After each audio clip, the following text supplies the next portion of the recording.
El objetivo de la práctica fue determinar experimentalmente la relación que hay entre el cambio de temperatura con respecto al tiempo de un líquido en condiciones de enfriamiento normales.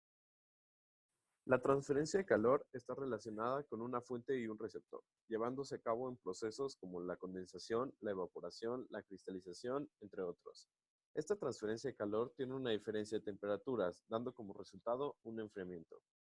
Para demostrar esta transferencia de calor, la ley de enfriamiento de Newton establece que la temperatura de un cuerpo cambia a una velocidad que es proporcional a la diferencia de las temperaturas entre el medio externo y el cuerpo, dándonos como resultado nuestra primera ecuación, que nos dice que la derivada del calor con respecto al tiempo es igual a H por A por la temperatura menos la temperatura ambiental, donde H es el coeficiente de intercambio de calor y A es el área superficial del cuerpo que se encuentra en contacto con el medio ambiente. Si la temperatura del cuerpo es mayor a la temperatura ambiental, se experimentará una pérdida de calor proporcional a la diferencia de temperaturas, como se puede ver en nuestra segunda ecuación, que nos dice que la diferencial del calor es igual a menos m por c por la diferencial de la temperatura, donde m es la masa del cuerpo y c es su calor específico. Se pone el signo negativo en la ecuación para representar la pérdida calorífica. Por lo tanto, posteriormente, combinando las ecuaciones 1 y 2, obtenemos la ecuación número 3, que nos dice que la derivada de la temperatura con respecto al tiempo es igual a menos la constante de proporcionalidad de enfriamiento por la temperatura menos la temperatura ambiente. Luego pasamos a esta ecuación que es la misma, simplemente pasando la constante de proporcionalidad y la diferencial del tiempo de un lado. Desarrollando esta ecuación diferencial para un cuerpo que se enfría a partir de una temperatura T0 o temperatura inicial hasta una temperatura final T, se obtienen las siguientes ecuaciones para conocer la temperatura del cuerpo en función del tiempo. Para esto, lo que necesitamos hacer es integrar esta ecuación de ambos lados, que sería la integral de un tiempo inicial o T0 a un tiempo final,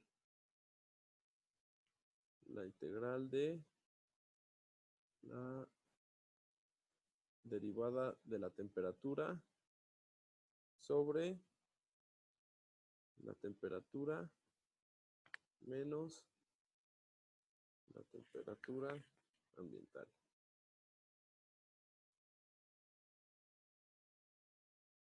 Esto es igual a, sacamos la constante, menos K, integramos igualmente de un tiempo inicial 0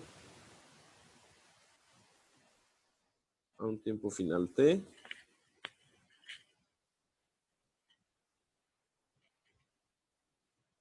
Esto es la integral de dt. Resolviendo esta integral nos da como resultado nuestra cuarta ecuación,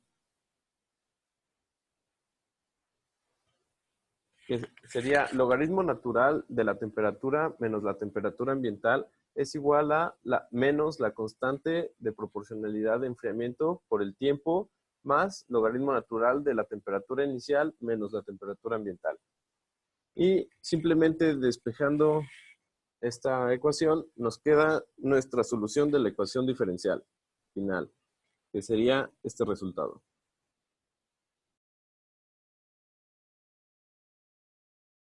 A continuación explicaré los materiales usados en la práctica. Usamos un termo de la marca Contigo, el cual es un vaso de doble pared de aleación de acero inoxidable. Para entender cómo funciona un termo hay que entender lo que es el vacío, ya que posee propiedades importantes dentro de la termodinámica, porque no puede transferir calor. En un termo el vacío no es técnicamente un vacío completo, ya que es difícil de crearlo en gran escala industrial. Por lo tanto, el vacío permite la transferencia mínima de calor en un termo. El termo está construido de manera que quede un espacio hueco entre dos paredes, generando un vacío en este espacio. Cuando el líquido se vierte, la temperatura se mantiene, ya que el líquido no pierde calor por el vacío que hay en el termo. El otro material que usamos fue una olla de metal, el cual fue usado para calentar el agua que se usó durante el experimento. siguiente material que usamos en la práctica fue un termómetro de mercurio especial.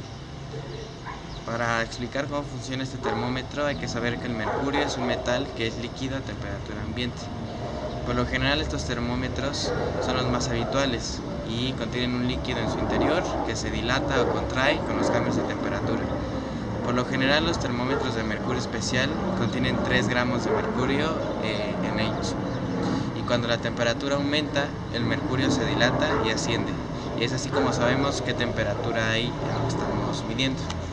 El siguiente material que usamos fue un recipiente graduado, el cual es un recipiente de plástico que tiene marcas en él que nos indican la cantidad de agua que hay en él. Con marcas, en este caso el nuestro tenía marcas en milímetros y onzas. Recipiente de plástico de 500 mililitros. Termo para café marca Contigo. Olla de acero. Termómetro de mercurio.